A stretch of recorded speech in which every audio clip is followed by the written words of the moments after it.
Hello students, I am Adhita sir. Today I am with a new chapter and the chapter is A Cry Against Exploitation. Exploitation का मतलब होता है शोषण. एक cry means here to protect यानी कि शोषण के खिलाफ आवाज़. अब किस शोषण के बारे में स्पीकर बात कर रहा है हम इस चैप्टर में जानेंगे और समझेंगे और कौन आवाज़ उठा रहा है. While childhood is synonymous with playful pranks, for many of us, there are just as many for whom childhood is an indelible scar that they carry with them for the rest of their lives. जबकि हम में से बहुतों के लिए बचपन एक playful pranks होता है, यानी कि एक जोक के समान होता है, एक शरारत के समान होता है. यानी शरारत का दूसरा नाम बचपन है, मस्ती का दूसरा नाम बचपन है. यानी कि हमारे जब भी बचपन की याद आती है तो ख्याल आता है मस्ती, शरारत, enjoyment, happiness.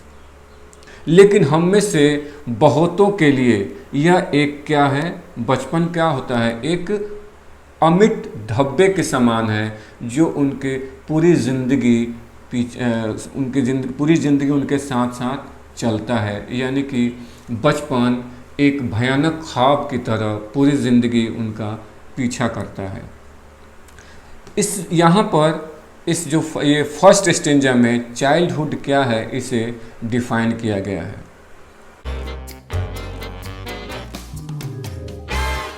Child slavery refers to enslavement of children below the age of 18 for profit through violence, abuse and threats in flesh trade, forced begging, petty crime and drug trade. Child slavery क्या है, गुलाम बच्चे क्या है या बच्चों की गुलामी क्या है.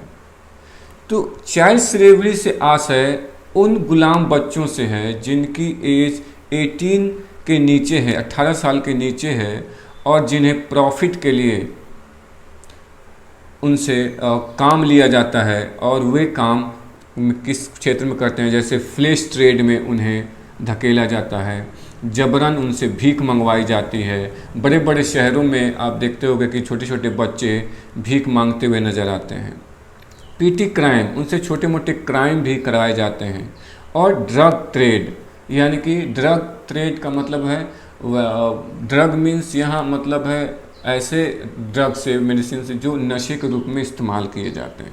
तो उस बिज़नेस में भी इन बच्चों को धकेला जाता है. यानी ये सारे काम बच्चों से कराया जाता है और कई बार इसके लिए उनसे बहुत ही क्रुएल्टी के साथ जो है उनसे पेश आ जाता है. उनके साथ जो है कि मारपीट की जाती है, धमकी दी जाती है, गाली गलौज भी की जाती है. Enslaved children are forced to work as bonded labor in agriculture, factories, construction, brick-kilns, mines, bars, tourist industries और domestic work. और ये जो गुलाम बच्चे हैं उनसे कई सारे क्षेत्र में काम कराया जाता है बंधुआ मजदूर की तरह. बंधुआ मजदूर की तरह उन्हें कृषि में काम कराया जाता है, एग्रीकल्चर में, फैक्ट्रीज में, कारखानों में मिल जाएंगे ऐसे बच्चे जो 18 से नीचे होते हैं. बिल्डिंग कंस्ट्रक्शन में मिल जाएंगे, वहाँ पे काम करते हुए दिख जाते हैं बच्चे. जो ईंट भट्टी है वहाँ पे बच्चे मिल जाते हैं. माइंस में, बार्स में काम करते हुए मिल जाते हैं. टूरिस्ट इंडस्ट्री में, यानी कि जहाँ पे टूरिस्ट प्लेस होता है वहाँ पे कई सारे बच्चे आपको काम करते हुए नज़र आ जाएंगे. और डोमेस्टिक वर्क और घरेलू काम में आपने देखा होगा कि घर में भी कई सारे बच्चे काम करते हुए नज़र आते हैं जिनकी उम्र 18 से कम होती है. यहाँ पे चाइल्ड स्लेवरी को डिफ़ाइन किया गया है और वे बच्चे कहाँ कहाँ काम करते हैं ये यहाँ पे बतलाया गया है. This is not only deprives them of their childhood but also interferes with their ability to attend regular school and is mentally, physically, socially and morally harmful. और यह जो काम है यानी एनस्लेव चिल्ड्रन है, ये जो चाइल्ड स्लेवरी है, इस वजह से यानी काम करने की वजह से क्या होता है, न सिर्फ उनका बचपन छिन जाता है, न सिर्फ वो बचपन की मस्तियों से, खुशियों से ये क्या कहते हैं वंचित रह जाते हैं, बल्कि वे स्कूल जाने से भी वंचित रह जाते हैं। स्कूल जाने की जो उनकी क्षमता होती है, उनकी योग्यता होती है, उनमें भी वे हस्तक्षेप करते हैं, यानी वे स्कूल नहीं जा पाते। और इसका कारण होता है वे मेंटली, मानसिक रूप से, शारीरिक रूप से, सामाजिक और मॉरल, नैतिक रूप से वे उन्हें बहुत बड़े नुकसान का सामना करना होता है। ये बहुत ही नुकसानदेह होता है उनके लिए। Even though such exploitation is prohibited by legislation world wide, child slavery has been prevalent in the world, specially in the developing nation. यहाँ एक्सप्लॉयटेशन, ये जो शोषण है, बच्चों का जो शोषण है, ये पूरी दुनिया में प्रतिबंधित है, मनाही है। लॉ के द्वारा कानून बना हुआ है इसके लिए कि कोई भी व्यक्ति 18 ईयर्स से कम के बच्चों से काम नहीं ले सकता या काम नहीं करा सकता। यह पूरी दुनिया में ऐसा कानून है इसके शोषण के खिलाफ। लेकिन फिर भी चाइल्ड स्लेवरी आपको हर जगह मिल जाएंगे, पूरी दुनिया में पूरा फैला हुआ है। खासकर हम जब डेवलपिंग नेशन की बात करते हैं, विकासशील देश की बात करते हैं, तो वहाँ पे ऐसे बच्चे बड़ी तादाद में काम करते हुए मिल जाएंगे। एग्रीकल्चर में, फैक्ट्रीज में, कंस्ट्रक्शन साइट पे, ब्रिक किन्स में मिल जाएंगे, माइंस, बार्स आदि में आपको काम करते हुए मिल जाएंगे। Let us read the story of a man who believes that freedom is non-negotiable and is on a Herculean mission to help children in need।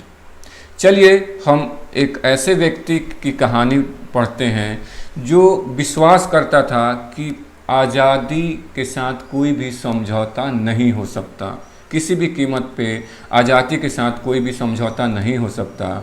और वह व्यक्ति ज़रूरतमंद बच्चों की मदद करने के लिए वह एक मिशन पे है, वह एक ग्रेट मिशन पे है और उसके लिए वो कड़ी मेहनत करता है।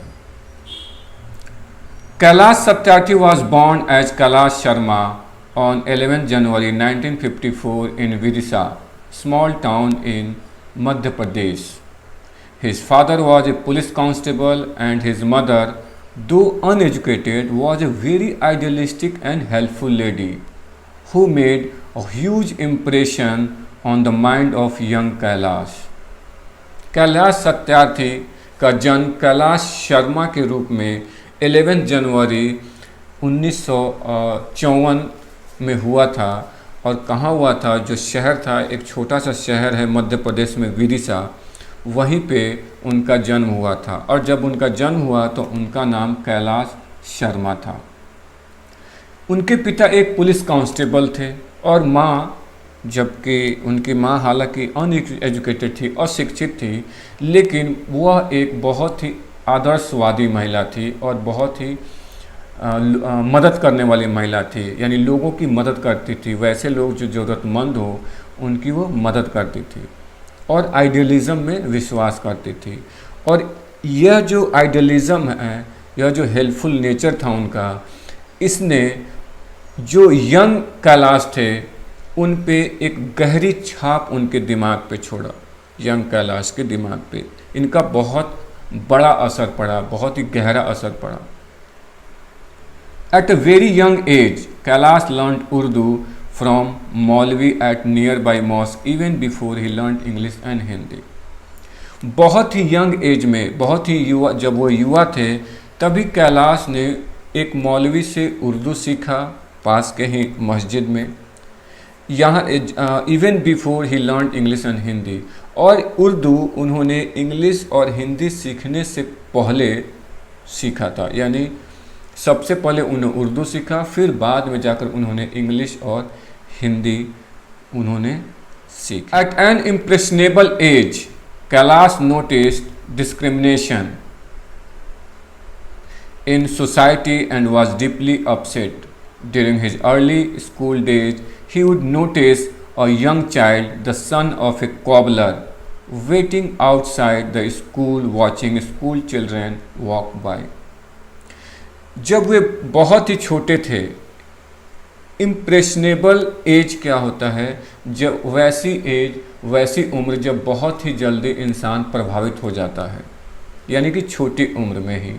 कैलाश ने नोटिस किया कि सोसाइटी में जो डिस्क्रिमिनेशन है, जो अनफेयरनेस है, जो भेदभाव है, जो अन्याय है, उन्होंने उसे नोटिस किया और उससे बहुत अपसेट हो गए। इसका उन्होंने बहुत ही गहरे रूप से वे दुखी हो गए।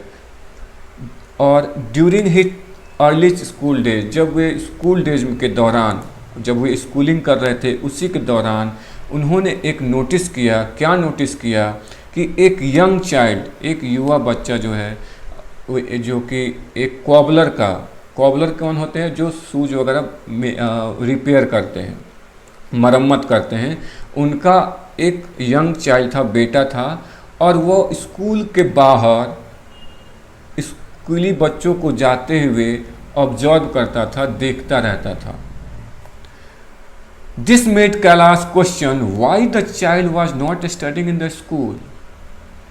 जब उन्होंने नोटिस किया कि बाहर एक बच्चा इंतज़ार कर रहा है और वो देखता रहता है रोज़ाना स्कूल जाते हुए बच्चों को, तो उन्होंने सोचा कि यह बच्चा, यह जो चाइल्ड है, कॉबलर का जो बेटा था, वह स्कूल क्यों नहीं जाता। उनके दिमाग में एक क्वेश्चन आया।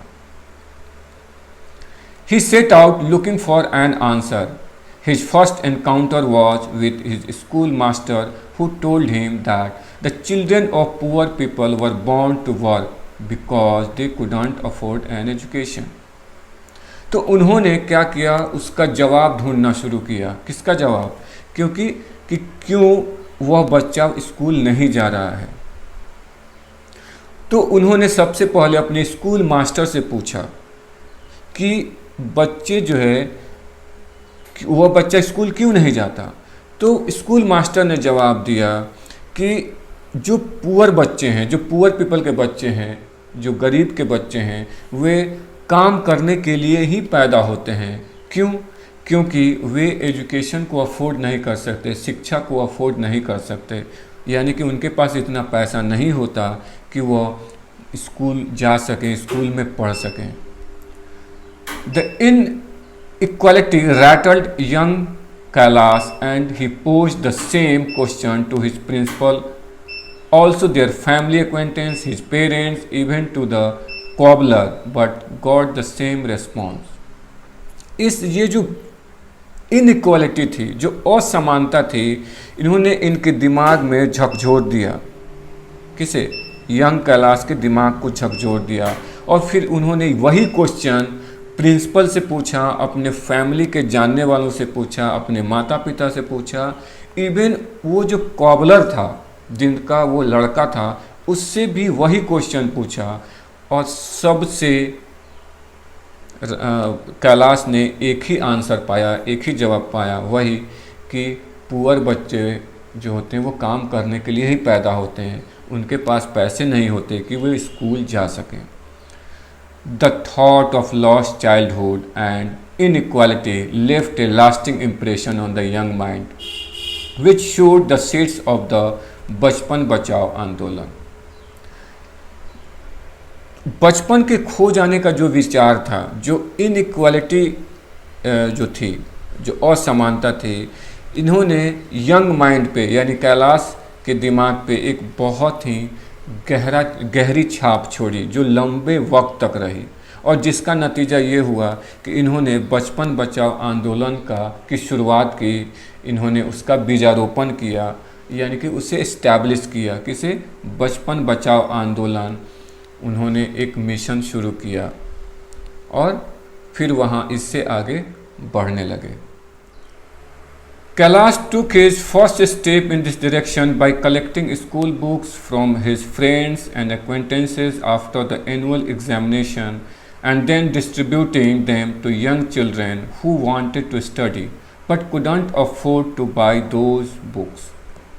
कैलाश इस दिशा में, यानी बचपन बचाओ आंदोलन की दिशा में जो पहला स्टेप लिया, उसने यह लिया कि जितने भी उसके जानने वाले थे, दोस्त थे, एनुअल एग्ज़ाम के बाद उनसे वो सारे बुक उन्होंने कलेक्ट करना शुरू कर दिया और उन किताबों को गरीब बच्चों को जो पढ़ना चाहते थे लेकिन किताबों को ख़रीद नहीं सकते थे, उनके पास इतने पैसे नहीं थे कि वो ख़रीद पाएँ, तो उन्होंने उन गरीब यंग चिल्ड्रन को किताब बांटना शुरू कर दिया। Kailash completed his graduation in electrical engineering from Samrat Ashok Technological Institute in Vidisha and later took up a job as a lecturer at a college in Bhopal. Kailash ने अपना ग्रेजुएशन इलेक्ट्रिकल इंजीनियरिंग में पूरा किया और जो कॉलेज था उसका नाम था सम्राट अशोक टेक्नोलॉजिकल इंस्टीट्यूट, जो उन्हीं के होम टाउन विदिशा में था। बाद में उन्होंने लेक्चरर के रूप में काम करना शुरू कर दिया भोपाल के ही एक कॉलेज में। In the year of 1980 he started बचपन बचाओ आंदोलन और 1980 में उन्होंने बचपन बचाओ आंदोलन शुरू कर दिया। Around the same time he started magazine Sangharsh Jari Rahega, which documented lives of vulnerable people. और उसी टाइम पे उसी समय उन्होंने एक मैगजीन की भी शुरुआत की जिसका नाम था संघर्ष जारी रहेगा। और उस मैगजीन में उन्होंने जो बच्चे, जो लोग ख़तरे में थे, यानी जो गरीब बच्चे थे, उनके बारे में डॉक्यूमेंटेशन शुरू कर दिया, उनके बारे में उस मैगजीन में छापना शुरू कर दिया, लिखना शुरू कर दिया। He was shaken by the prevalence of child labor in India and the fact that acute poverty often forced poor people to repay their monetary debts through bonded servitude of their children। और जब उन्होंने magazine शुरू किया तो magazine के लिए उन्होंने research शुरू किया, उन्होंने लोगों से मिलना शुरू किया। तो जब उस स्टडी करना शुरू किया, तो जब उन्होंने स्टडी किया और उन्होंने पाया कि जो एक्सट्रीम पॉवर्टी है, जो गरीबी है, बहुत ज़्यादा गरीबी लोगों को अपने बच्चों से बाल मजदूरी कराने के लिए मजबूर करती है, उन्हें बंधुआ मजदूर बनाने को मजबूर करती है।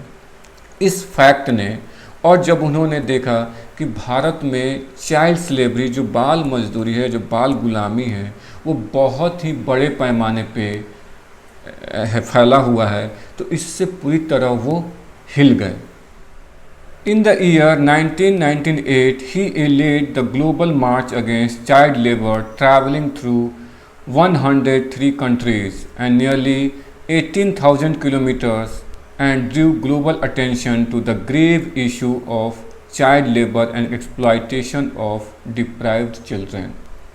1998 साल 1998 में उन्होंने क्या किया, कैलाश सत्यार्थी ने एक ग्लोबल मार्च का नेतृत्व किया जो चाइल्ड लेबर के खिलाफ था, यानी बाल मजदूरी के खिलाफ। उन्होंने एक मार्च, ग्लोबल मार्च, एक वैश्विक मार्च उन्होंने नेतृत्व किया और ट्रैवलिंग थ्रू 100, और इसके लिए उन्होंने 103 देशों की यात्रा की, ट्रैवल किया और लगभग 80,000 किलोमीटर हुए चले। और इस कदम से उन्होंने, इस मार्च से पूरी दुनिया का ध्यान इस गंभीर इशू, जो चाइल्ड लेबर का, जो बाल मजदूरी के गंभीर इशू के प्रति और शोषण के प्रति, जो डिप्राइव्ड बच्चे हैं, जो शोषित बच्चे हैं, उनके प्रति पूरी दुनिया का ध्यान खींचा। This movement led to the adoption of International Labour Organization Convention 182 on the worst form of child labor in 1999। 1999 में उन्होंने, जिसका नतीजा यह हुआ कि भारत में जो कानून था वो बहुत ही चाइल्ड लेबर के प्रति बहुत ही लचर था, कमज़ोर था। फिर उन्होंने इस मूवमेंट के द्वारा क्या हुआ कि भारत सरकार को इंटरनेशनल लेबर ऑर्गेनाइजेशन कन्वेंशन 182 को एडॉप्ट करना पड़ा, यानी उसके अनुसार अपने कानून यहाँ बनाने पड़े। Kailash Satyarthi was instrumental in setting up the Good Wave International Foundation, a network of non-profit organization aiming to end illegal child labor in the rug making industry। Kailash Satyarthi ने एक ग्लोबल वेव इंटरनेशनल फाउंडेशन की शुरुआत की और इसके एक बहुत ही इम्पॉर्टेंट व्यक्ति थे, इंस्ट्रूमेंटल एक मुख्य व्यक्ति थे जिन्होंने गुड वेव इंटरनेशनल फाउंडेशन को एस्टैब्लिश किया। यह एक ऐसी संस्था थी जो नॉन प्रॉफिटेबल थी, यानी कि इससे फ़ायदा कमाना नहीं था, इससे मुनाफा नहीं कमाना था, लाभ नहीं कमाना था, जिसका उद्देश्य क्या था कि ड्रग मेकिंग इंडस्ट्री जो है, जो मैट मेकिंग इंडस्ट्री है, जो मैट वगैरह बनते हैं, उस इंडस्ट्री में जो गैर कानूनी रूप से बाल मजदूरी होती थी उसे ख़त्म करना था। Kailash fought tooth and nail to create awareness about the extensive use of child labour and exploitation in the industry to raise the stakes for the industry. और फिर उन्होंने, कैलाश ने बहुत ही कड़ी मेहनत की, लड़ाई लड़ी, बहुत ही हार्ड लड़ाई लड़ी अवेयरनेस फैलाने के लिए, यानी जागरूकता फैलाने के लिए। किसके प्रति? चाइल्ड लेबर, जो एक्सटेंसिव यानी अत्यधिक इस्तेमाल बाल मजदूर का हो रहा था, यानी बाल मजदूरी के तौर पे जो बड़े पैमाने पे इस्तेमाल हो रहा था और उनका शोषण हो रहा था इंडस्ट्रीज़ में, यानी रग मेकिंग इंडस्ट्रीज़ में, उसके प्रति लोगों को जागरूक किया और इसके लिए उन्हें कड़ी मेहनत की। और इससे क्या हुआ? To raise the stakes for the industry. और इस जागरूकता ने इंडस्ट्री के लिए एक रिस्क साबित हुआ, यानी कि खतरे की घंटी हो गई। क्यों? क्योंकि बहुत बड़े पैमाने पे बाल मजदूर वहाँ पे काम करते थे ऐसे इंडस्ट्री में। अगर बाल मजदूरों ने काम करना बंद कर दिया तो फिर उनके लिए मुश्किलें खड़ी हो जाती। And to encourage the industry to manufacture rugs made without child labour. और इसके साथ साथ इंडस्ट्री को उन्होंने एनकरेज किया, बढ़ावा दिया कि विदाउट चाइल्ड लेबर, बिना बाल मजदूरी के आप मैट को बनाएं, उसका निर्माण करें। उन्होंने इंडस्ट्री को एनकरेज किया। हेलो स्टूडेंट्स, उम्मीद है कि आपको पसंद आ रहा होगा और समझ में भी आ रहा होगा। अगर आपको समझ में आ रहा है तो मुझे लेट मी नो कि आपको पसंद आ रहा है वीडियो, आपको समझ में आ रहा है, तो इसे सब्सक्राइब करना नहीं भूलें और कमेंट्स बॉक्स में मुझे बतलाएं कि आपको वीडियो कैसा लगा, समझ में आ रहा है कि नहीं आ रहा है। मैंने हिंदी में इसलिए वीडियो बनाया क्योंकि बहुत सारे बच्चों ने मुझसे रिक्वेस्ट की कि सर हिंदी में मैं इसे एक्सप्लेन करूं, तो इसलिए मैंने इस वीडियो को हिंदी में एक्सप्लेन किया है। यह वीडियो बड़ा हो रहा था तो मैंने इस वीडियो को भी 2 पार्ट में डिवाइड कर दिया है। आज इस पार्ट को मैं अपलोड करूंगा। उम्मीद है कि आपको पसंद आएगा। जल्द ही 1 या 2 दिन के अंदर इसका सेकंड पार्ट भी अपलोड करूंगा और यह चैप्टर कंप्लीट हो जाएगा आपका। Till then have a good day and stay safe.